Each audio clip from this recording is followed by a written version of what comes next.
Hello అండి, welcome to బద్దకస్తుల వంటశాల. ఇవాళ మనం క్యాబేజ్తో రెసిపీ చేస్తున్నామండి.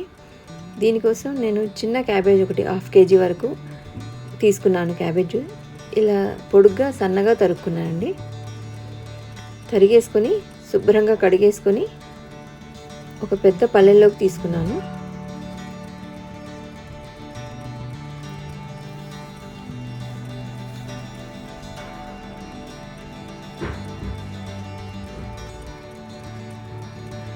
దీంట్లోనే ఒక 2 స్పూన్స్ జింజర్ గార్లిక్ పేస్ట్ వేస్తున్నాను అండి.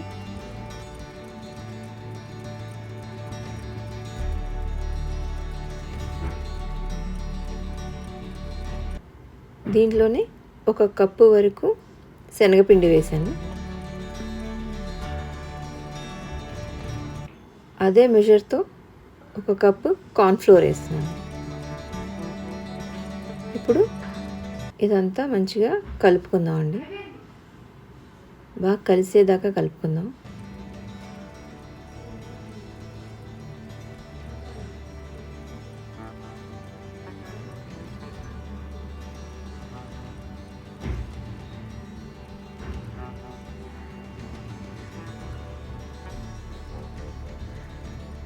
దీంట్లో ఒక 1/2 టీ స్పూన్ పసుపు వేసుకుందామండి. తర్వాత రుచికి సరిపడా ఉప్పు,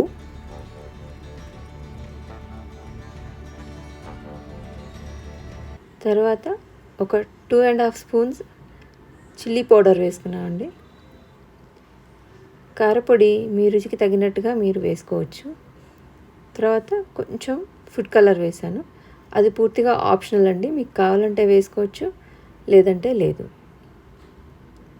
ఇప్పుడు మళ్ళీ దీన్ని కలుపుకుందాం.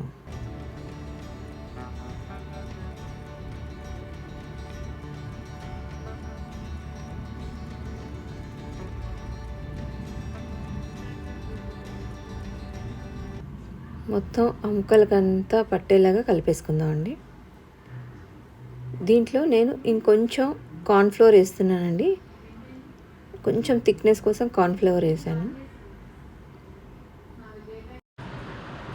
ఇప్పుడు అదంతా మళ్ళీ చక్కగా మిక్స్ చేసుకుందామండి. ఇప్పుడు మనం వేసినవన్నీ ఆ ముక్కలు పట్టేందుకు కొంచెం కొంచెంగా నీళ్ళు తీసుకుని కలుపుతూ ఉన్నాం.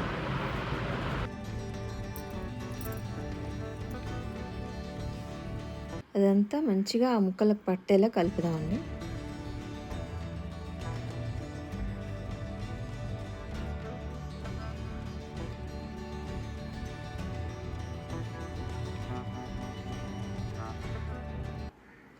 అవసరం ఉంటే ఇంకొంచెం నీళ్ళు తీసుకొని కలుపుతాము.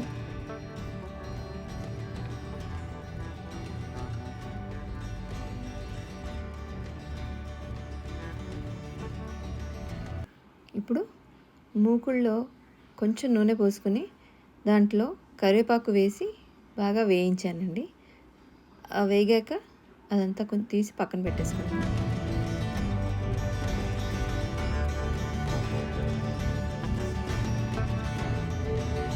ఇప్పుడు దాంట్లోనే మనము మిక్స్ చేసి పెట్టుకున్నాం కదండి, అది దాంట్లో వేసి గోల్డెన్ బ్రౌన్ వచ్చేదాకా వేయించుకుందాం.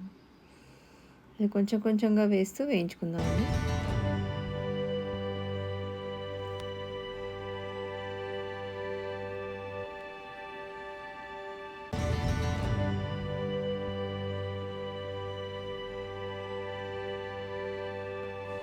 అది మంచిగా క్రిస్పీగా వచ్చే వరకు కూడా మనం వేయించుకోవాలి. మధ్య మధ్యలో కలుపుతూ వేయించుకుందామండి.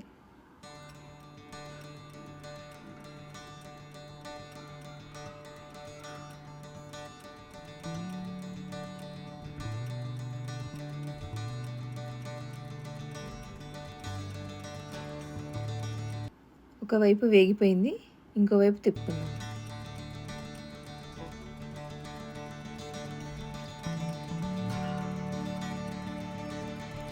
అలా అటు ఇటు తిప్పుతూ ఇది మంచిగా క్రిస్పీ అయ్యేదాకా వేయించుకుందాం.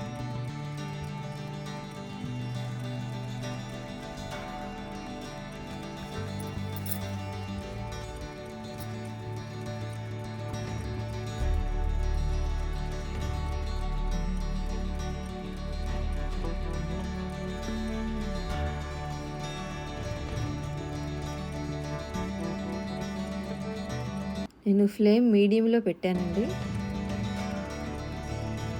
అలా అయితే మాడిపోకుండా ఉంటుందని పెట్టాను.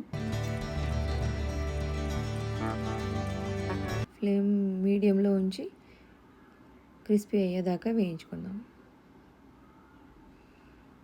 చక్కగా గోల్డెన్ కలర్లో వచ్చాయండి, అవి క్రిస్పీగా వేగిపోయాయి. ఇప్పుడు అవి నూనెలోంచి తీసేసి పక్కన పెట్టేసుకుందాం.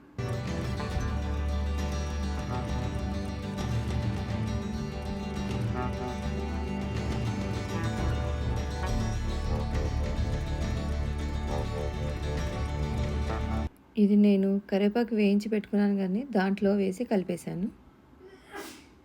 ఇప్పుడు మళ్ళీ ఇంకొంచెం వేసి వేయించుకున్నాను.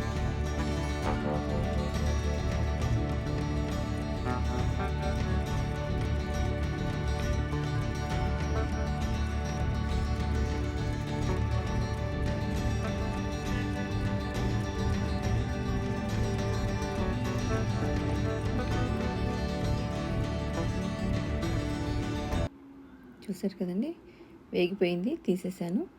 దీంట్లోనే ఒక 4-5 పచ్చిమిర్చి తీసుకొని అది కూడా మంచిగా ఫ్రై చేసుకుందామండి. అది కొంచెం మగ్గాక తీసేసుకుందాం.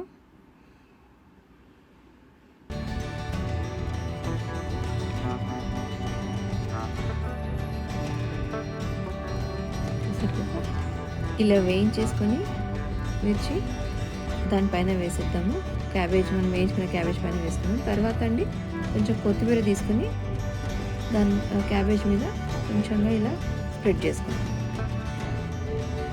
చూసారు కదా, క్యాబేజ్ క్రిస్పీ కర్రీ రెడీ.